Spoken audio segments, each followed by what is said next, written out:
Section 6 کو study کر رہے تھے، جس میں جو حقداران ہیں شفا کرنے کے، ان کو ہم ڈسکس کر رہے تھے کہ 3 حقوق دیے گئے ہیں شفا کرنے کے لیے۔ پہلا حق شافی شریف کا ہے، میں نے اس کی تھوڑی سی ڈیٹیل بتائی تھی کہ کسی جائیداد میں مشترکہ حصے دار جو ہے وہ رائٹ جو ہے وہ رکھتا ہے۔ اور دوسرا تھا شافی خلیف، جو مشترکہ راستہ، مشترکہ ذرائع آبپاشی وہ یہ رکھتا ہے، یہ سیکنڈ لیول کا حق ہے۔ اور تیسرا تھا شافی جار۔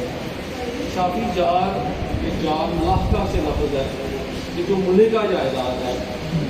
ملکہ جائیداد اس میں جو اس پراپرٹی کے ساتھ جو پراپرٹی لگتی ہے، جو اس کے ساتھ کچھ ملتی ہے، اسے جار ملاحقہ بھی کہا جاتا ہے۔ یہ تیسرا رائٹ۔ پہلے رائٹ کی موجودگی میں سیکنڈ رائٹ والے کو حق نہیں ہے، سیکنڈ رائٹ والے کی موجودگی میں تیسرے حق کو جو ہے وہ اس کو حق حاصل نہیں ہوتی، یعنی کہ تھرڈ کو سیکنڈ ایکسکلوڈ کر دے گا، سیکنڈ کو فرسٹ جو ہے وہ ایکسکلوڈ کر دے گا۔ اس میں جو فردر اس میں جو میں نے ڈیٹیل بتائی تھی کہ جو بات کا بھی ہوتا ہے کہ ایک جیسا حق رکھنے والے ایک سے زیادہ بندے آ جاتے ہیں، اگر ایسی صورت کا مطالبہ ڈگری ہونے کی صورت میں وہ ان کا ڈسٹریبیوشن آف پراپرٹی ہے۔ یہ ہم نے سیکشن 3 پڑھا تھا، ہم نے سیکشن 6 اس سے آگے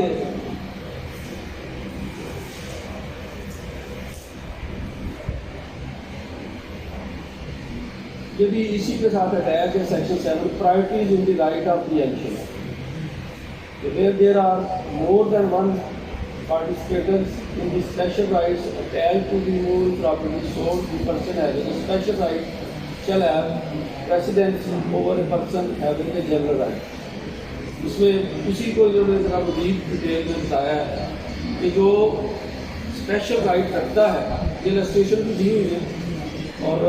ان کو آپ اپنے طور پر اسٹڈی کر لیجیے گا۔ تو جو بیسک بات ہے تو میں نے آپ کو بتا دی کہ اس میں پریمپچل رائٹ 3 ہے اور اس کے جو ہے وہ فرسٹ سیکنڈ تھرڈ کیٹیگری کے حساب سے جو رائٹ جو ہے اس کو دیا جائے گا۔ یہ سیکشن 8 جو ہے یہ جوائنٹ رائٹ آف پریمپشن کے حوالے سے، یہ بھی میں نے تھوڑا سا ایکسپلین کر دیا تھا کہ کچھ گروپ پیپل جو ہے وہ مشترکہ رائٹ رکھتے ہیں تو وہ انڈیویجول بھی کر سکتے ہیں، جیسا کہ انہوں نے جو الفاظ استعمال کیے اس میں where a right of preemption vests in any class or group of persons, the right may be exercised by all the members of such class or group jointly, and if not exercised by them all jointly, by any two or more of them jointly,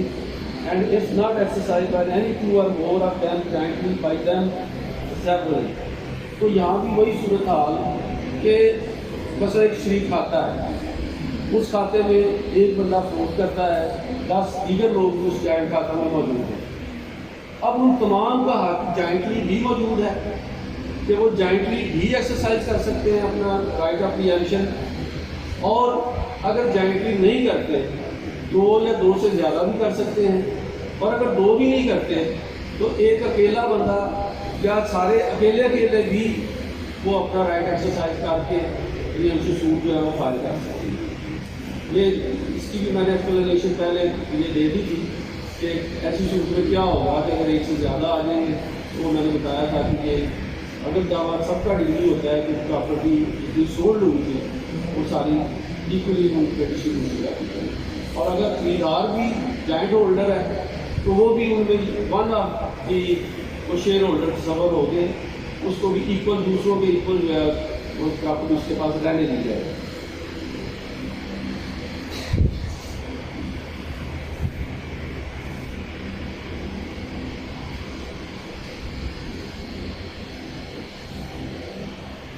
یہ کہ section 9 کی جو یہ کسی mission کو ہے کہ ان کو ڈسٹریبیوٹ کر دیں گے۔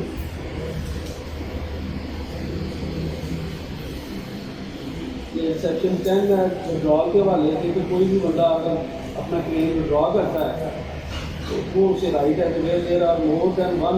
پریمپٹر having sued jointly or severally and any of them withdraws his claim before the decision of the court, the remaining preemptor shall be entitled to the whole property. تو یہ جیسا کہ ہم عموماً کیسز میں دیکھتے ہیں کہ کوئی بھی بندہ کسی وقت بھی جو بھی اس نے کلیم کیا ہے اس کو وڈرا کر سکتا ہے، لیکن جو وڈرا نہیں کرتا اس کا کلیم اسی جگہ برقرار رہے گا، وہ اپنا کیس لڑ کے ثابت کر کے وہ فائنل ڈیسیژن تک لے جا سکتا ہے.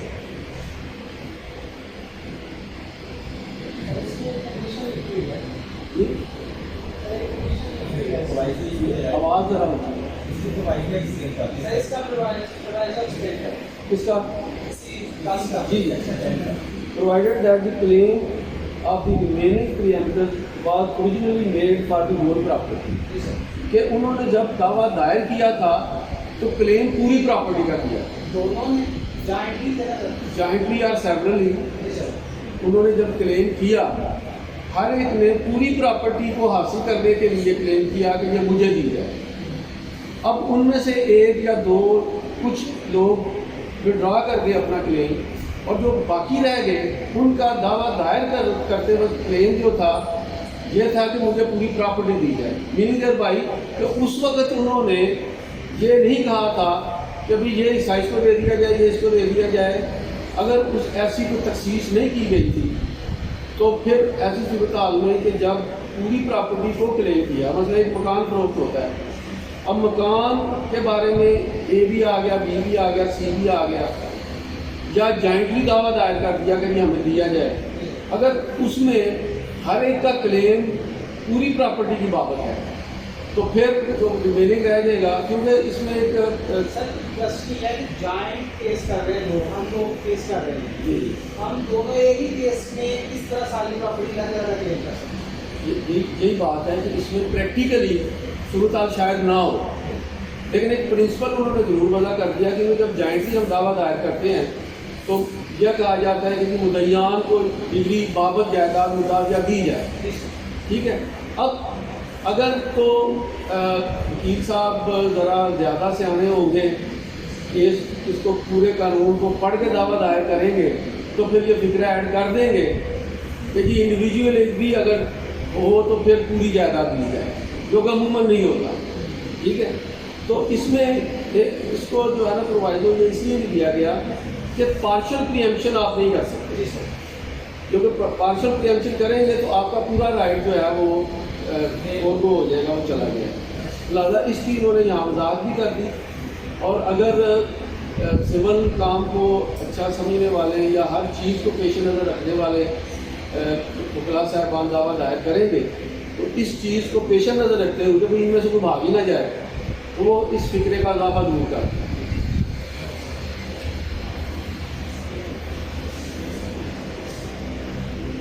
آگے یہ انہوں نے سیکشن 11 بھی ہے کہ where only face are a building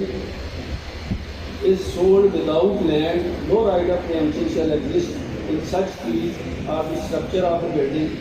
but where land is sold with fees and building on it, the fees and building shall be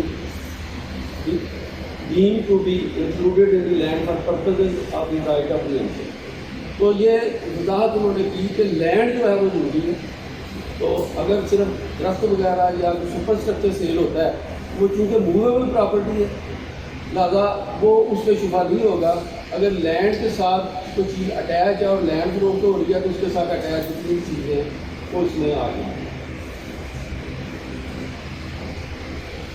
اور یہ ریووکیشن کے حوالے سے سیکشن 12 یہ the vendor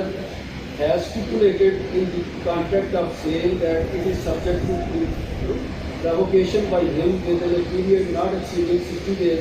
specified in such contract. The right of preemption shall not be exercised until the period has exercised, provided that option of effecting or inspection of the property or the stipulation as to the vendor's right to remove the contract of sale shall not be a bar to the exercise of the right of preemption. اب یہ بھی practical صورتحال اس میں عموماً نہیں ہوتی. جب ایک سیل فروخت ہوتی ہے تو پرماننٹلی دائمی فروخت ہوتی ہے. سیل ڈیڈ میں آپ یہ چیز لکھتے ہیں